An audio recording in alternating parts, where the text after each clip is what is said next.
If you want balance, guess what? You'll be a 50-50. You'll be 50% all in, and you'll be 50% family. If you like doing that, that's fine. I'm not hating on it. Correct. But if you want to grow something, I'm sorry. That balance stuff, I'll see you in a year. Yeah, but if you really love something, you want to grow it's got to go. Welcome to the Your Peak Life podcast. Let's conquer the summit of life and reach the apex of our potential.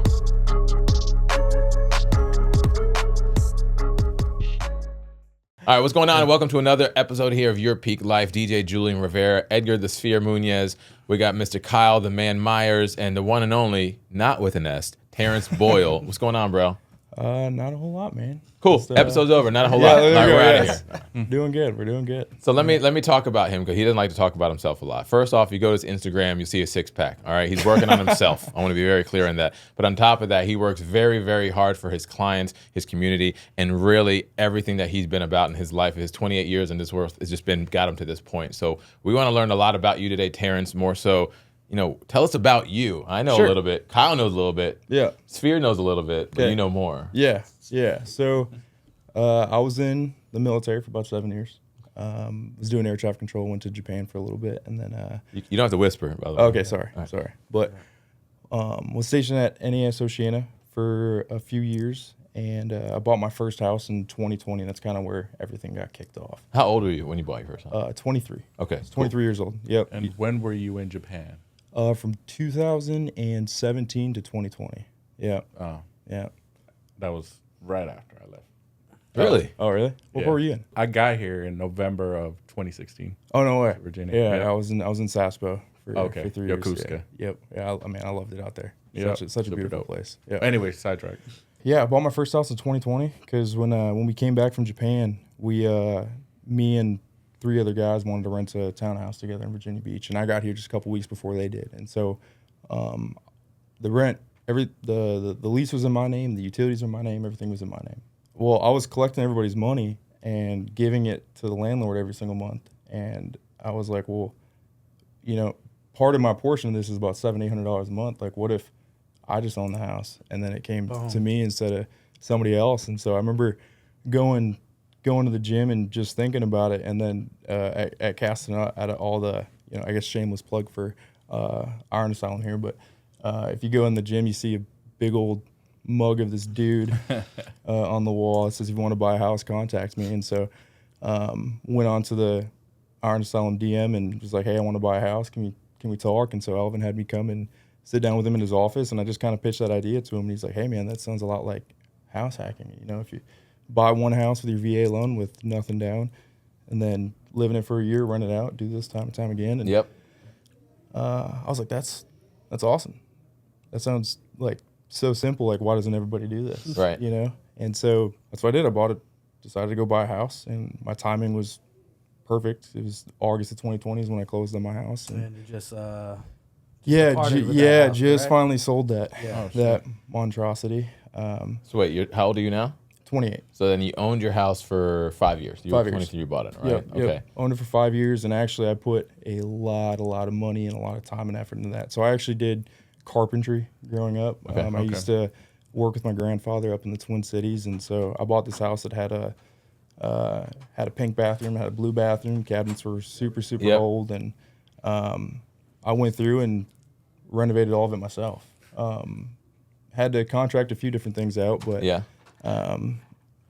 in that time, I just sunk a lot of money into it. It was a lot of learning lessons that went into that property, which I tend to actually take that information that I learn now and give that, that's the value that I bring to some other clients that I got 100%. Now, because I've got guys that are military that want to buy a house and rent it out in the future. And, they want to look at, these big houses, and it's like, hey, maybe for your first one, don't buy something so complicated. Maybe get a townhouse that's simpler, or get a ranch style house. That's something that's not going to it's going to still rent just as easy, but you're not going to want to, ruin your life about all the stress and everything that could come with something that's too big too fast. Dude, I'm so glad you just said that, because 3 out of the 4 individuals here have served in our Navy, and we deal with them on a daily basis. A lot of those are our clients, right? And majority of them are the age when you bought your first house, like right around that. So they don't either know or have an idea about how they can utilize the VA loan, right? That's number one. Number two,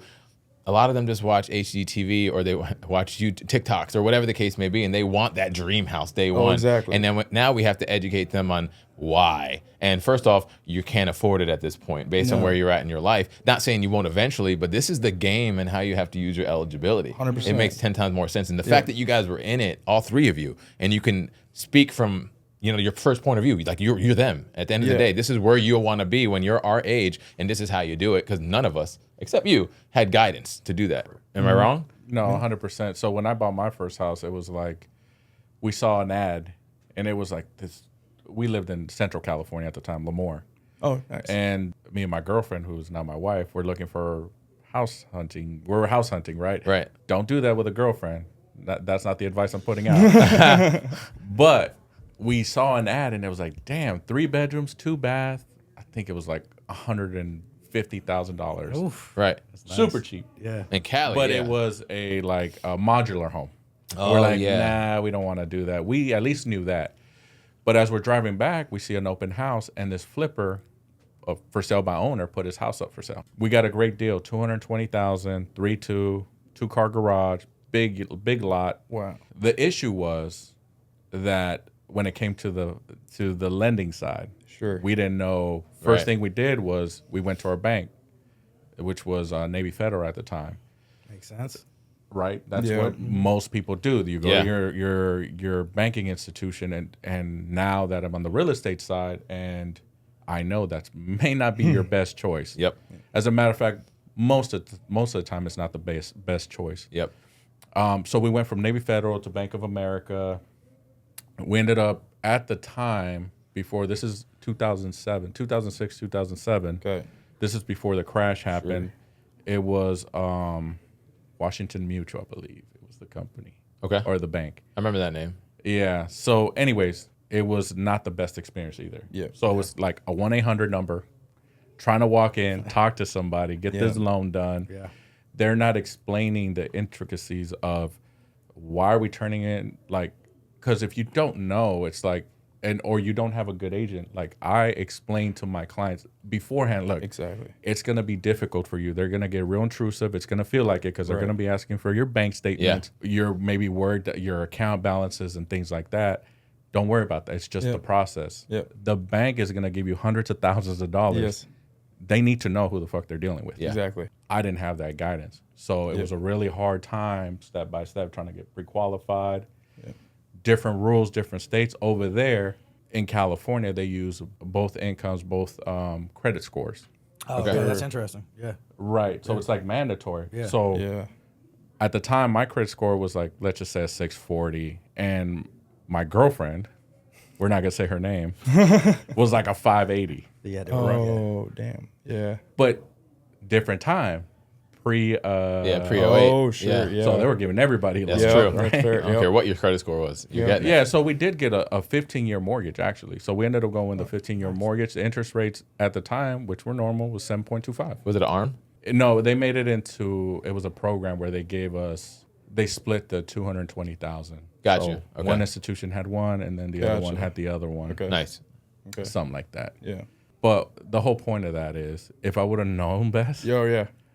I would have probably got more, talked to an attorney to look over documents, sure. got just more Yeah. guidance. It just goes to. We just met this flipper, talked to whatever banks. Yep. Yeah, no agent? Yeah. No, we just did it all on our own. Yeah, it just proves the value of having a good agent. Right. It really does. Because, Yeah. I mean, with my first house, I wish I would have done more research. Or I would have had a little bit more know-how in that world. Yeah.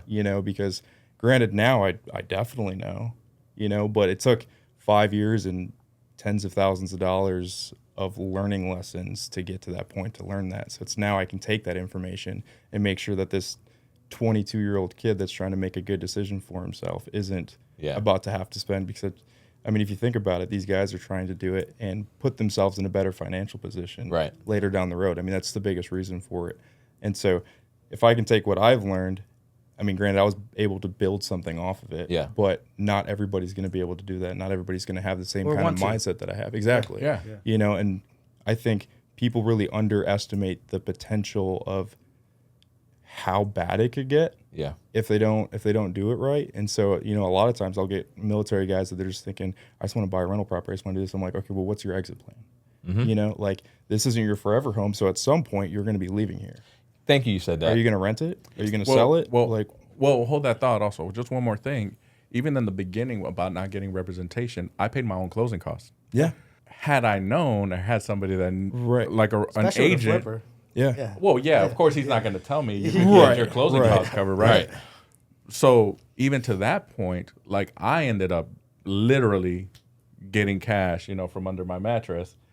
Because they're like, you need closing costs. You need $7,000, whatever it was at the time. And I was like, okay. Yeah, Cool. you Went just- and deposited into my bank, and guess what? That money doesn't count. Yep. Where did that money come from? Yep. And I've always been that guy that I always withdraw money and put money in my safe, put money somewhere. I've always had cash. Whereas I could have talked to a good lender or an agent, paid down points, did so much more with that cash. Yes. And I'm sorry, cut you off. No, but no. you were gonna say something. That was the forever home. Like that wasn't your forever home. Hell no. That wasn't your forever home. Your first joint wasn't your forever. Mine's not my forever home. But what's the strategy, right? So you had a 5-year strategy now. It ended up working out that way. You bought it when you were 23. You're 28. You sold the house, right? You bought it in a very unique time because COVID benefited a lot of people that bought before. Nobody could have predicted that. Nope. This is why it's the most appreciating asset, in my personal opinion, in the world. That is a physical asset, not Bitcoin, not anything. Like, you just can't predict what's going to happen because it could also go backwards. But it's not forever. No. It's usually going to go up in some time. Yep. So the main question is, you put a lot of TLC into that house. Correct. Even with all the TLC and all the money and stuff that you put into it, did you make money on selling that house? Very little Okay. over the time, but I still look at it as a sense of, you know, if you were to buy a washer and dryer brand new for $1,000, and then 2 years later you needed to sell it to pick some cash up, right? Well, yeah, if you only sold that washer and dryer for $400, $500, but that's $400 or $500 in your pocket now, Right. versus what you didn't have earlier. So, like, yeah, I think I put close to 70 or 80 grand into that property over that time, and I closed and made 100. So, right, so if you do the math on it, that's $20,000 over 5 years of work. And if that's you your had the first house. experience- It's my first house. So no taxes on that money. No, exactly. Yeah. If you had that experience that first year or two putting work into it, you also might have done things different. No, 100%. You Yeah. would have capitalized probably even more. Yeah. I just know that I was an idiot for walking around that 2,500 square What was foot your house interest and rate? thinking, oh, I can do this for 15 grand. you Right. know? Like, What was your rate? 2.25. So you're also hedging everything at the Boom. same Yo, time. exactly. Yep. you know? So Yep. it's either Well, and way, that, it's a but smarter play. I was still able to do my game plan of renting the rooms out though. So that was my game plan. It was a 4-bedroom, so I rented each bedroom out for $600 to $800, just kind of depending on where it was in the house. Yep. And so my mortgage was $1,600, and I was renting it out, or I was living in there making $2,400. What city is this house in? Norfolk. Okay. Yep. Gotcha. So realistically, you didn't lose. You made 20 bands when you closed on the house, plus the years of you doing that. Yeah. So in theory, you made a lot more than that. The difference was Yeah. that 20 was tax-free because you owned it 2 out of the last 5 years, Correct. where the other actual cash infusion on a Yep. monthly basis was taxed. Still Yeah. a win, doesn't matter, Yeah. right? Yeah. So you really won. Oh, yeah, 100%. Regardless of COVID or not, it would have been a W because Yes. of your strategy. Exactly. But to your point, you had a strategy. Yes. So a lot of the time Yes. we're talking to our clients, we have to educate them on what, like you're saying, your exit 100%. strategy. Are you there for 10 years, 5 years? Are you PCSing? Blah, blah, blah, blah, blah. That's what gets you, you know, not to bring up the rookie of the year so promptly, but that's what gets you those referrals to get something like Boom. Yeah. that. Because now I noticed if you can say no to selling somebody's house, they're like, what in the world? Because like people hit me, Kyle, my interest rate's at 3%. Like I need to sell. Yeah. They don't. Yeah. No. How much do you owe in your Yeah. entitlement? I bought it for $250 and 3 years ago. You know, you still got about $500,000 left to buy another one zero Exactly. down, right? Yeah. Wait, Yeah. what? Well, I don't want to be a landlord. Okay, at that point, then let's sell. That's cool. Yeah. I'll figure out a way to. But it gets you those referrals through those clients Yep. because you're saying no to selling Exactly. somebody's. Wait, why would a realtor not want to sell my house? Correct. Because it's not your best. It's not the best No. thing for you. Right. You know, let's get Right. another one. Let's rent that out. Make $1,000 a month now. And then let's use that remaining VA eligibility, which is I get that all the time. I'm sure everybody does. Wait, you can buy 2 homes on a VA loan? Yes. Yes. Yep. I'm on Exactly. 2. I'm on And 2 you now. could buy foreclosure. Don't let And you anybody. can buy Yep. that. Yep. So it's Yep. like when you say those things, you're educated in that market. At that point, you become the man because it's like, no, look, like let's calm down. Let's see if you want to rent this out first. Yeah. Let's see what we can make, and we can Yep. still get you in a new home. Let's do it the right way. Yeah. 100%. Not just sell. You know, you make this and then cool. Like, you know, what, you pay off your debt and then now you're in the same exact situation. See you later. Yeah, Yeah. let's just, you know, let's do it the right way. So I think that's what's blowing you up so far is obviously having those strategies and the decision and actually help a client, not just oh cool, when do you want to sell? Listing photos are Tuesday, let's go. I can put it on the market. Cool, you know, like not even talking to them about like what they're So what was your plan now after that first home? I mean, this year was the deciding year because this was 5 years. So it's either I sell it now or I hold on to it for a long time. 24 or 25? 25. Okay. 25. And given the amount of stress I had with that property, because I was able to rent it out for 3 years, and I only had 1 year tenants every time, and they did not do me any favors when they left. Right. And so it was a constant turnaround of having to put more money into it. It was just like, I need to wash my hands clean of this. And also, you know, it's been a big uphill battle since I got out of the military. I had bad habits that I had to get rid of in terms of spending and lifestyle and stuff. But also that house was probably taking a good, you know, 15, 20 grand a year from me, just constantly maintaining it. Because I mean, it was an older home. And so a big part of it was one, I just, you know, before, because, you know, after the 5 years, the 2 out of the 5 years, capital gains are doing a 1031 exchange afterwards. And so I just wanted to have the cash on hand now. So the next time I get presented opportunities that need cash, I have it. You know, because before I can think of at least a dozen times so far in my real estate career, I've had opportunities where, you know, if I had 50, 60 grand, I could have done something, but it's like I didn't, you know. And so now the game plan is still the same. I still want to pick up anywhere from 5 to 10 rental properties over the next 5 to 10 years and just let them there. I think each one of those is just like a little mini piggy bank, you know, and you're making money in more than just 1 or 2 ways from each property. And so, you know, hopefully over the span of 20, 30 years, you know, if something happens and I'm not liquidating everything, I can liquidate one, you know, and still have everything else going just fine. And 2 or 3 of them are, you know, again, VA benefit, you earned it. 2 or 3 of those are zero down. People. Yes. And, you know, if you don't do it like, you know, Edgar did back in the day, you might get your closing costs covered too. Well, I'll tell you a different way you can pay off your VA loan. Just refinance out of it, and it's paid off. Now you got your full benefit. That's true. That's what we did. So, and we did that on accident, by the way. That first house. Oh, really? Yeah. So actually, that was a story. It was, we got a traditional 30-year loan, VA loan. Market crashed, 2008, whatever. That happened. And we're like, shit, what are we going to do with this house? It's not worth 220 anymore. You know, we're upside down on it. We refinanced at the time to an FHA, I believe. Either way, we did that so we could free up our benefits. That's where we got the education. And then we bought our second home out in Temecula because we had got transferred to San Diego. Oh, there you go. And we're looking at San Diego and we're like, now we've learned our lesson from the first house. Now we're looking at San Diego. Now we're looking at around the same price range, you know, $300K or below. And it's like, man, we got to live 40 minutes this way in the ghetto just to get a 1,600 square foot home. Did you keep that San Diego one? Hold on. So then we're like, let's go look at Temecula. We kept hearing about the city. I know Temecula, but we drive up there. It's gorgeous. Wine country, in the hills, super safe. School districts are great. Everything you want. Again, we spent $220,000 for this house, 3,000 square feet. It was built in 2005, so it's 6 years old when we're buying this thing. Right. And we started renting the other house. That's what we did. But that's how we found that out, that once you refinance the VA loan out of it into a FHA loan, we're like, now your VA benefits are back in full. Zero down again. Zero down all over again, full price. You know, a lot I'm hearing right here, and we've heard this growing up, is that knowledge is power, but realistically, knowledge is confidence. Because now the more you know, the more you've educated yourself, whether by reading books or failing forward, failing the acronym I love is first attempt in learning, just doing it and figuring it out as you go, you get so much more confident on the delivery to everyone that you're going to work with. And that confidence relayed into your rookie of the year. Like you decided to get your license, right?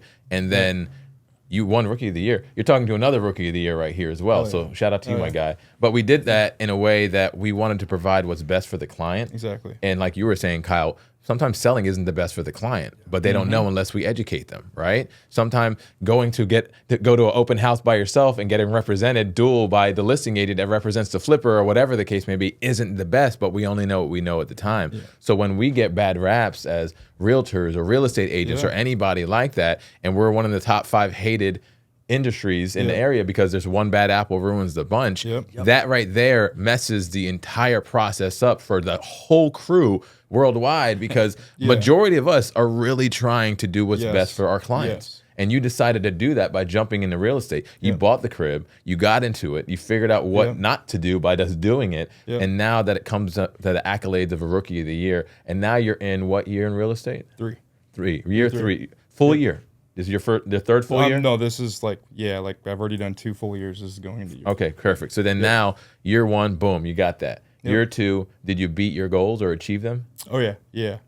My goal for year 2 was 5 million in volume, and I did close to 6. Boom. Now year 3. What's the goal here? Whether it's finances, whether it's personal, like what's the goal? What's 2025, Terrence? 2025 is 10 million.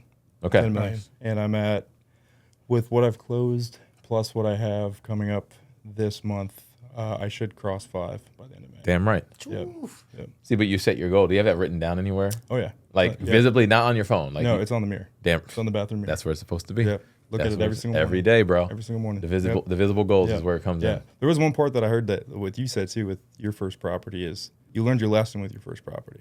I learned my lesson with my first property. Yeah. And it's like, even, our part as agents is to advise and to give people as much information as we can with our own experiences. But like, let's be honest, we're all stubborn. We're all stubborn as shit. Oh yeah. Right. Like anybody could tell me whatever I need to hear. Yeah. And I'm still going to do it the way that I want to. But I think a lot of us really, once we go through the shit, we're like, oh, that was a lot. But like now that's where our confidence comes from. It's like, okay, I know how that was before. Now I'm going to take this going into the next one. Well, yeah. And on the second house, we met the first agent. We interviewed agents the second time around. The first agent, you could totally tell she was new. Yeah. Right. Now we could identify that because we know the loan, we know the process. Exactly. And it was like, we're just going to go get somebody else. Yeah, right? exactly. Yeah. And we got a different agent. And then after that, we got, coincidentally, one of my childhood friends became an agent. This is in Cali? In Cali. Okay. So, and very good agent also. And so we used him to purchase our second home. And now the loan now he had the experience and more knowledge of what kind of loan programs or grants or whatever it may be out there. Right. And we took full advantage of that. And even back then, there was another thing that stuck out to this day that still happens today. It's like, you don't want to buy those newer houses, cheap materials, this, that, and the other. My mind shift then, right? My mind shifted then because it was like, well, we're still going to pay full price for a house. Yeah. So I might as well get the newer one that's still going to be new because we don't know if we're going to keep this one. Right. And that's exactly what happened. Then we got orders to Japan a few years later. And it's like, do we want to deal with renters? Because we're going through that on the first house. Yeah. Let's just sell it all. And we did that. We sold it. And within 3 years, we went from $220 to $400,000. Yeah.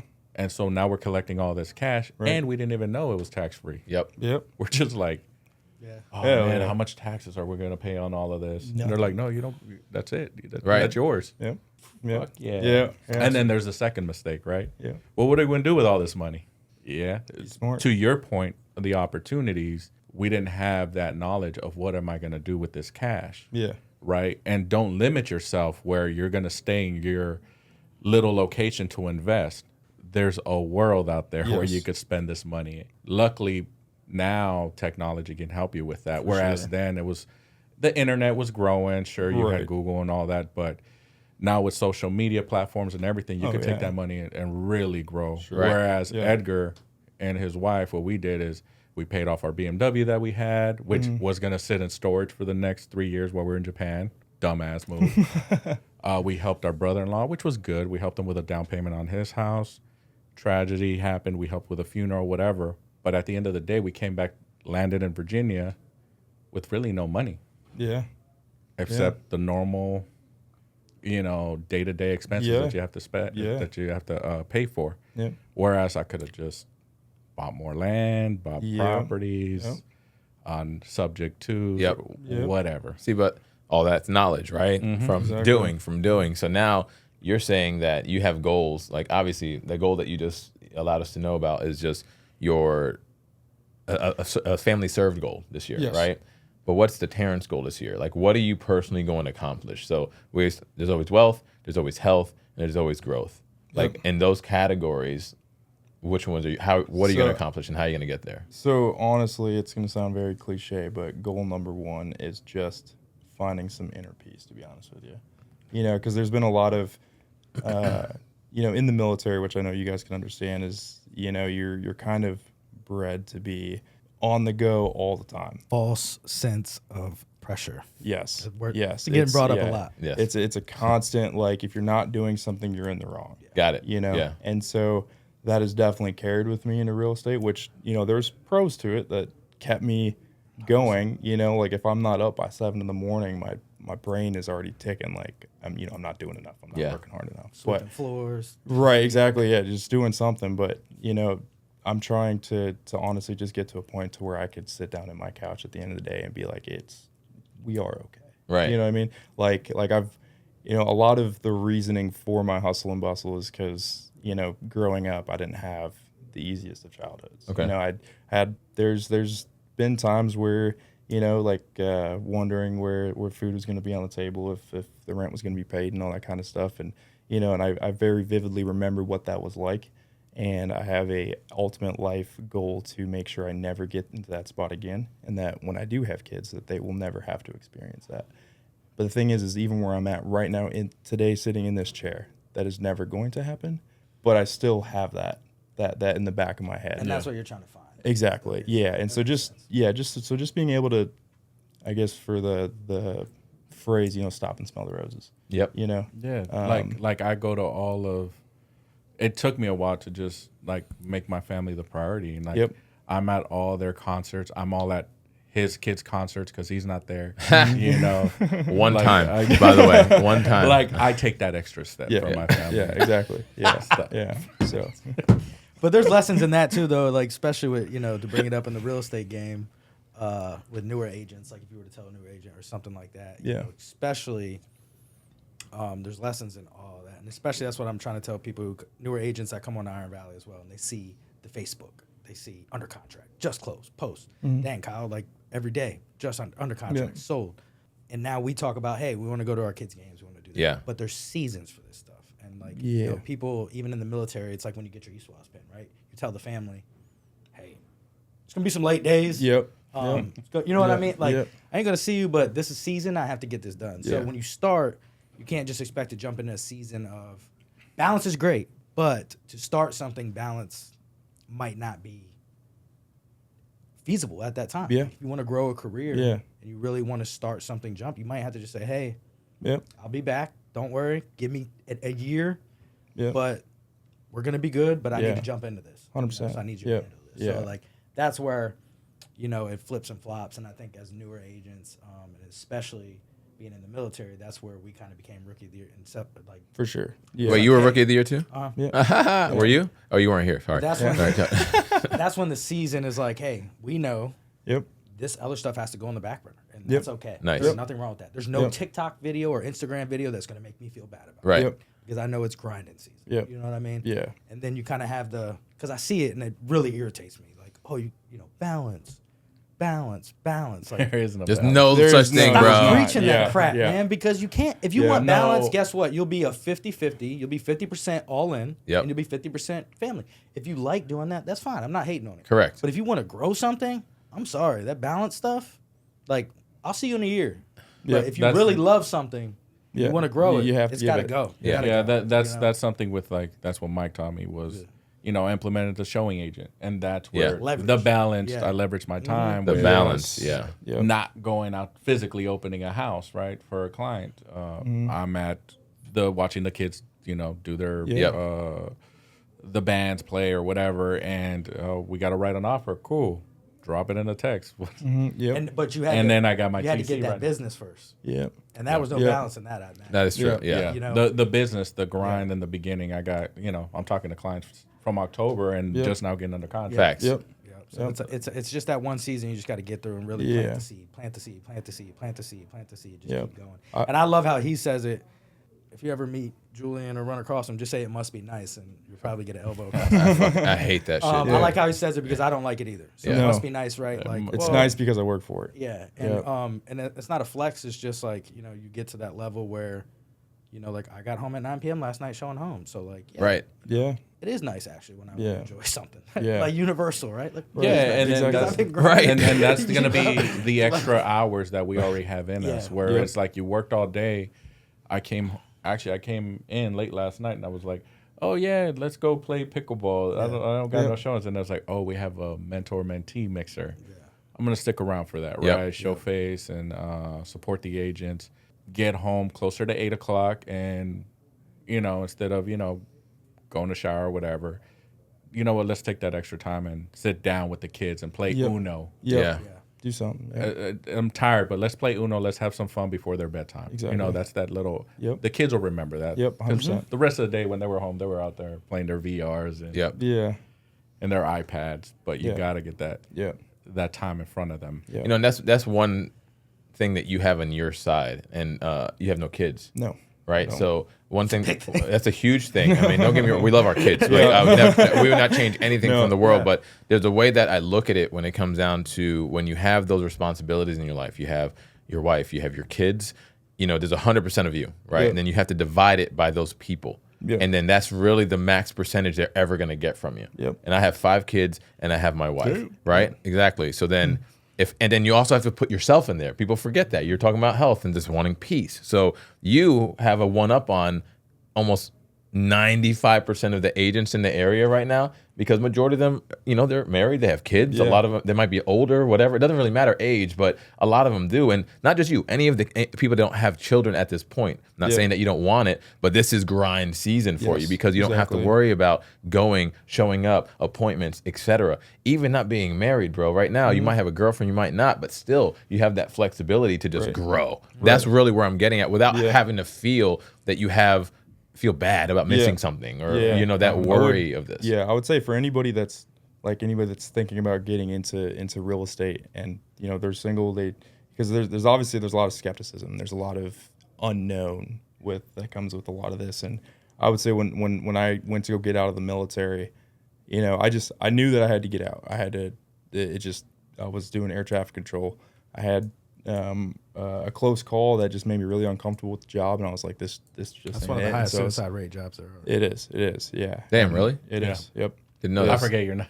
Yeah, I'm the outsider, right? Yeah, no, that's for real. Yep. Wow. No, it is. It's because it's stressful. I mean, I used to. I never got qualified on it, but I was working arrival control, and I would be talking to 20, 30 jets at one time. I'm sorry. Even in the civilian world, even like the normal airports and everything too. Yeah. Oh shit! Did not know that. Sorry. Yeah, and I just realized, it's because my mindset on it was like playing a video game, and then I very quickly realized when I had a close call that this was not a video game. These are real people's lives at stake. Right. And even though the situation that happened was not my fault, it actually it made me want to do it less because of that. Right. Because, if it was my fault, I knew that I could learn the lesson and make sure it doesn't happen again. But the fact that it could keep happening. Yeah. I was like, I can't do it. And so I was like, like, it's a tough job. I'm gonna jump into real estate. I remember when I got out too, the amount of weird looks I'd get because I got in at the end of 2022, and that was right when the rates went up, and everybody was like, this is a bad time to get into real estate. But there was just something in the back of my brain. I was delusionally confident that I was going to succeed. How many years did you do in the military? 6.5. 6.5. He did 2. And I did 8. He did 4. Yeah. Cookie did still 20. more than a son. Right? Yeah. And then right when you were getting out, how was, because we've talked about it on different podcasts of the exit as you're leaving the military. It's like, you're not leaving. You're going to re-enlist. Yeah. Or you're making a mistake. Yep. How was that for you? And honestly, it plays into the delusionally confident part. Was that when I was getting out, so many people asked me, it's like, what are you going to do next? Because it is very common for people to get out of the military just to say, I just hate being in the military. I'm just going to get out. With no plan, and it's people are not valuing how many benefits and how much money you actually make in the military. Because then when you get out with no plan, you want to go work at Burger King. You're making pennies compared to what you were doing in the military. Like, yeah, it sucks, but think about what's going to happen afterwards. But the thing is I was so confident that real estate was going to work. And, you know, I'm not from Virginia Beach. You know, all the people I knew were just the people I worked out with at the gym and the people I knew in the military. But I really believe in the power of the universe, and that if you think about it and you believe it and you give it every bit that you have of your being, that it will come true.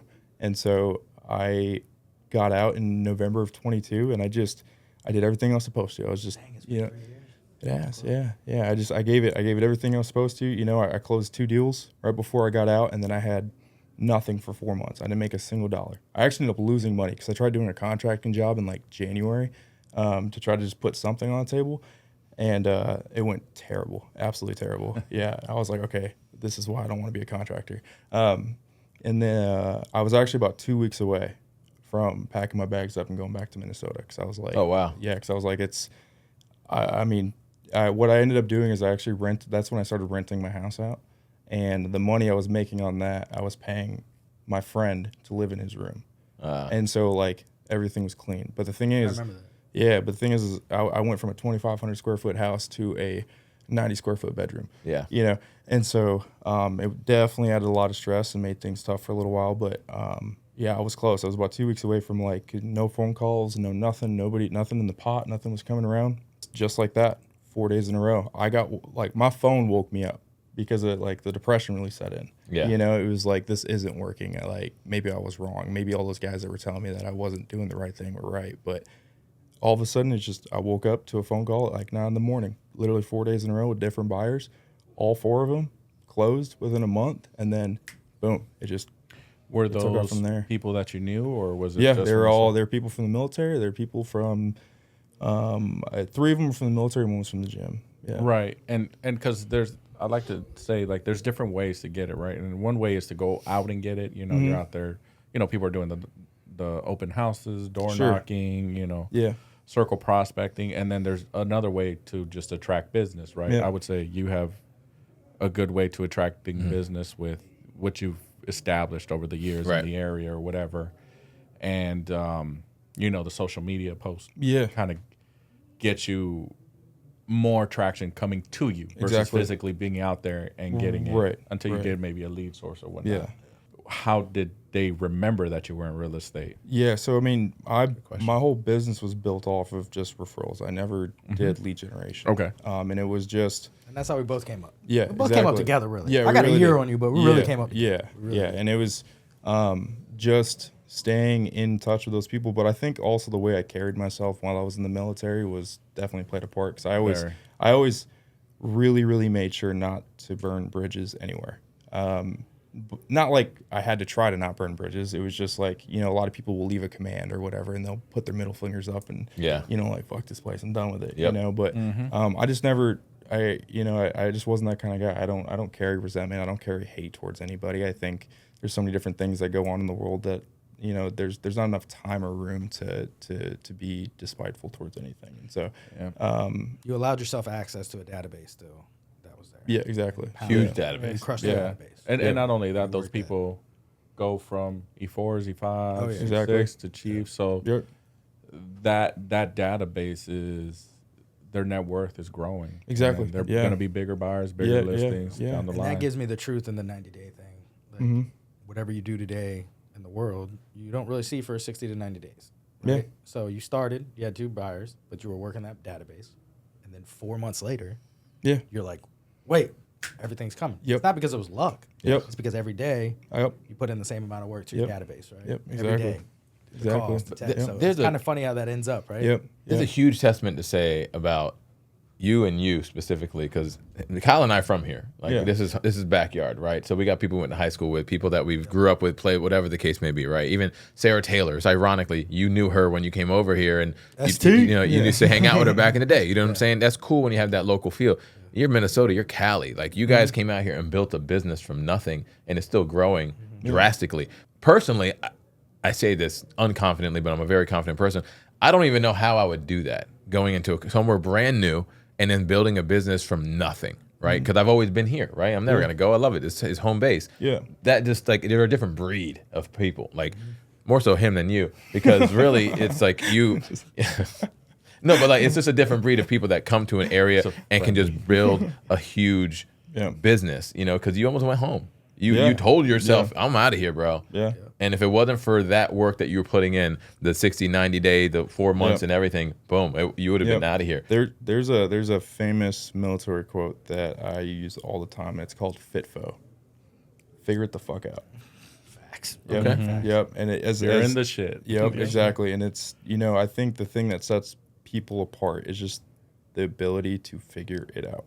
You know, because people could take a situation and they can get overwhelmed and quit. Yeah. They can cry and say they're not going to do it, whatever the case is. But if you have the ability to just dissect it and figure it out and go on to the next thing, that's how you keep building, is because there's going to be problems that come to you time and time again, right? And if you just stop at the first problem, then how are you going to get to level 2 or level 3 or level 4? That's true. You know? Especially when you don't have a sphere of people.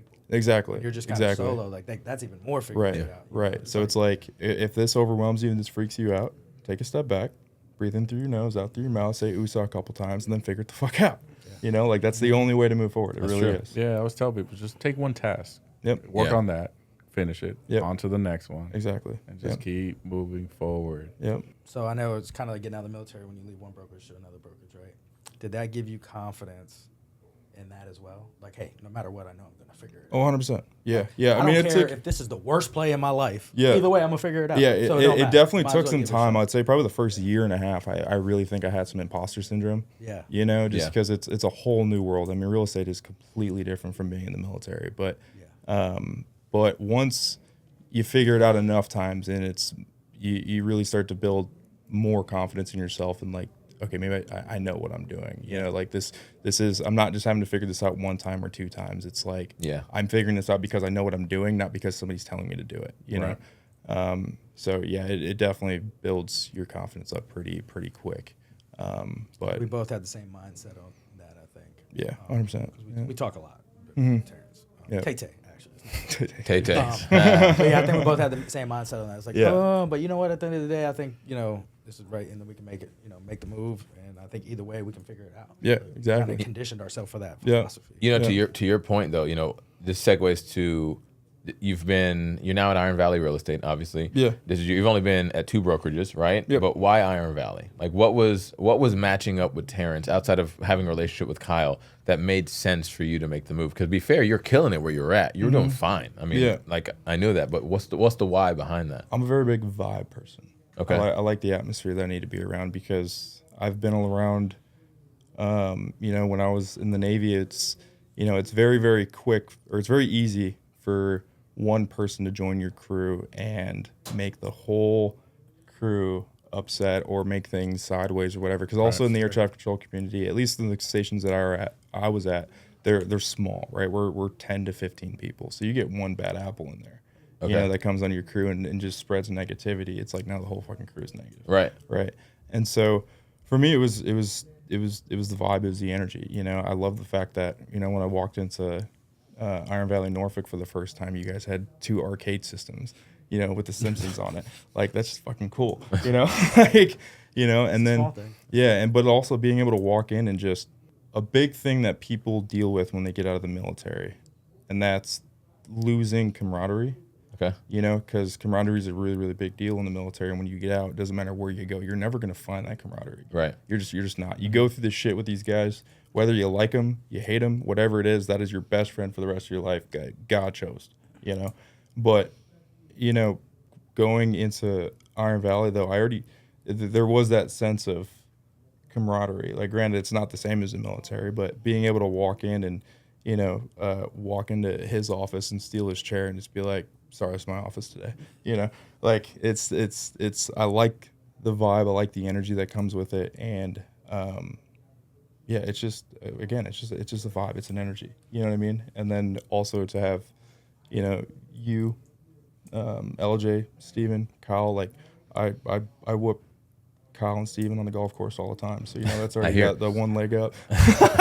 Now we know this is all a lie. Everything you're saying. Yeah. No, it's just, it really is. It's a comforting thing. It's being able to know that at any point in time, a call is going to be answered, a text is going to be answered. If I need advice, because like ultimately being there, you're not getting a cut from my commission. You're not getting a cut from my commission, but I can call you guys at any point in time with any question and you guys are going to answer it, and that's huge. That's big. And I kind of feel the same way. I think it's more, and again, this is real. Like it's more, we're in it with you. Yeah. From that side. I think we're more we're in the streets. Yeah. We're in it with you. We can kind of all pivot, make that same move. It's not like, oh, well, I got to go through this person. Or whatever. Yeah. It's like, we're in the office and we're like, hey, we're doing the same thing. Like, this, pivot this way, pivot this way. Yeah. And that's what the camaraderie in the military You're right. It's like everybody's in it with you. You're in the suck together. Exactly. And this is one, real estate doesn't suck, but like, yeah. for the lack of a better metaphor is we're in it together. Yeah. There's first world problems. Yeah. It's not that serious. Yeah. And it's really everybody is in it together. Like, there's not one person who's not in it. You know what I mean? Yeah. Like you're all in it. So Yeah. that was good. I also think the Logan, do your thing, really solidifies itself, and you really realize what that means once you get to Iron Valley. Like we can give you, we have a really dope value prop book, right? And then we tell you exactly what we do, what's on paper. But when I have these conversations with agents, when you have these conversations, and now because you're going to talk about it, it's one of the things that you can't put a value prop on the energy and the community and the culture, because I can write that down, but that's just something you feel. Right. You know what I'm saying? That's like it's transferable, good Exactly. and bad. And this scenario is good, but it's one thing I just can't put in the prop book. I can't put on paper anywhere that's really going to be, here, read this. I guarantee you're going to feel that. No, that's not the game. It's more so because I have a very comparable reason when I came over here. It's just the energy, man. It's matching where I want to go in Julian's career, in Julian's life. It's matching where Terrence sees himself going in the next 5 years. Exactly. It's the same concept, right? And there's no shade where any of us were coming from or not. It's just there's levels to this shit. And once you get to another level, you either stay complacent or you still want to grind. And I want to keep grinding. That's I want to keep growing. Exactly. I still got I would say some time in me. It's kind of like when it comes to sports, you can have some of the best athletes on your team or whatever, but there's always that secret element where it's not a secret element. It's just that extra recipe where it's just everybody's just meshing together. The camaraderie, it levels everybody up. It does. Yeah. It might not be the most athletic team, but they're going to get it done. 100%. That camaraderie. Yeah. Agreed. Yeah.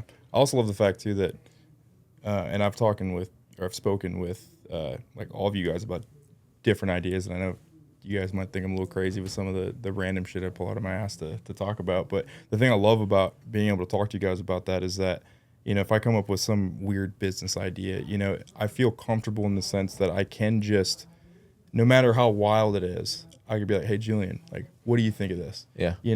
And I know I'm not going to get a, dude, what? No, that's stupid. Right. It's like, well, okay, well, why are you thinking about it that way? Why, what could you do to get that going? It's like, whether it is a good or a bad idea, you're getting me to think about it in some different lights. Yep. So like, you're not going to shoot it down for me. You're going to let me try to live that out, but then you're also just making sure I get a better full picture, because it's always easier from the outside looking in. Yeah. Because I know how easy it is for people to get wrapped up in their ideas and keep going. So for sure. Yeah. Like I love that aspect. I really do, because there's not a lot of people that you could do that with, and the fact that all 4 owners of Iron Valley Norfolk are that way. Yeah. That's. It's the same thing, right? Like, how'd you feel about that fire and ice party? Like, it's like, wait, what? This is, this is massive. Like, Yeah. It's the same, like, it's nothing different. For sure. Like, Yeah. It's just so weird that you're like, how can that even work out here? Yeah. Like, Right. Absolutely. It's just, But a lot of that's matching the energy. Like even with, Edwin, Mike, Eric, Jama, like it's more the combination of how do we figure this shit out instead of, no, that's not going to work. And everyone individually already has that mindset, which is dope coming into this. I don't give a shit if you open 1,000 businesses and close 1,000. I don't care what it is. It's that mindset, right? Exactly. So then you had the mindset to graduate to where you're at now in life. Like you've sold a house, you've helped and served a ton of different families. You're now heading into your 3rd full year with goals, with the motivation, with the 6-pack, probably going to get an 8-pack in the next month or so. You have like all the all the mojo behind you pushing you in that direction. So as we wrap this up, what are you going to tell yourself this time next year when you've accomplished your goals? Before you answer that, I saw this quote the other day that's like resonating with me, and I say the game recognized game. I say all these other things, right? But this one's gonna broker. This one's gonna be resonating with me a lot. No. No, it's I love it. I love it. It said, Go ahead. Let's go. you're about to take me back to another joke, but it's gonna go off where I was going. I was being serious. Damn it. All right. Remember when you said you'd be happy when you achieved the goals you already did? Oh yeah, we see. Yeah. You've set these goals out for 25 that are gonna make you happy in some way, shape, or form. Yeah. What are you gonna tell yourself next year at this time when you achieve those goals? Because you're gonna do it. Yep. To be 100% honest, I keep trying to tell myself it's okay to slow down, but I don't. I move 110 miles an hour all the time, and I think part of me coming to peace is also just realizing that that's who I am. Is I go 110 miles an hour. Yep. Right. And so honestly, this time next year, once I've hit my goal, I'm going to create a new goal, and we're just going to chase that motherfucker. Like it's okay. On to the next. It's okay. You know, like it really is. Like I just know that's how I am. Like if one project is done, cool. Yeah. Go to the next one. And the finish line is the goal until you run past it. Yeah, exactly. Yeah. It's like, okay, this race is done. What's the other one? Is that Mount Everest? Oh, correct. Those are mountains, different peaks and valleys, right? Cool. Yeah. So that you're going to reach your peak, and then you just create another one. Exactly. And then you create another one. That's really the whole thing with Your Peak Life podcast. Yep. Like it's about just getting and excelling, and then when you're there, now what? Another one. Exactly. Like, are you going to get? Yep. It never stops until you really want it to. To be fair, like you were saying earlier, you can get these, and then you know what, we're going to cash out. We're going to sell everything because we reached all those peaks. Now you got all this bread. You create another peak because now what to do with it? We're not going to sit on money. You know what I'm saying? Like you reach Rookie of the Year, boom. All right, you wanted to keep rocking and rolling. You wanted to grow. You opened a company. Now you're owner of a brokerage. Boom. You created other peaks. Boom. You got out of there. Boom. You got this. Now you've sold a crib. You got a new rental property. You know what I'm saying? You got you went from a snack pack to a 6-pack. Like you create all of these peaks to go there. And the main thing is that you don't want to lose your hair like Edgar. Yeah, true. Okay, that's the main thing. Yeah. All right. Yeah. And we're going to end on that one right there. Your hairline looks like a fucking Amazon. Like but you keep looking at it. National Geographic, they're not at the Amazon. They're just coming into from top to bottom into Julian's The problem is you have a cul-de-sac and you're bald. I don't know how you have that in your head. Dude, you don't see But I'm not bald yet, B. Like it's like, what are you talking about? Oh my it's God, called that's Nair. great. Rub that shit on there and rinse it off in the I shower. can't. I just gotta keep shaving it. It's okay. like lights, great. like survival shows are in his hair right now. Like, It's okay. He just Survivor. He just Mac You got have Bear hair. Grylls hunting up there. No, I mean I got a forehead. Like I got a forehead. I know that, but he can go like this, like the whole way back. That's the all problem. cheating over there. It's okay, man. It's all That's good. awesome. I love it. You got My daughter tells me every day about that. Anyways, Terrance Boyle, not with no S, Boyle. Thank you for being on the show, brother. Appreciate you, man. Appreciate you, bro. Seriously. Thank you. All right, Edgar Desfear, Munoz, Kyle Myers, Terrence, Julian Rivera signing out. See you guys next time. Make sure to follow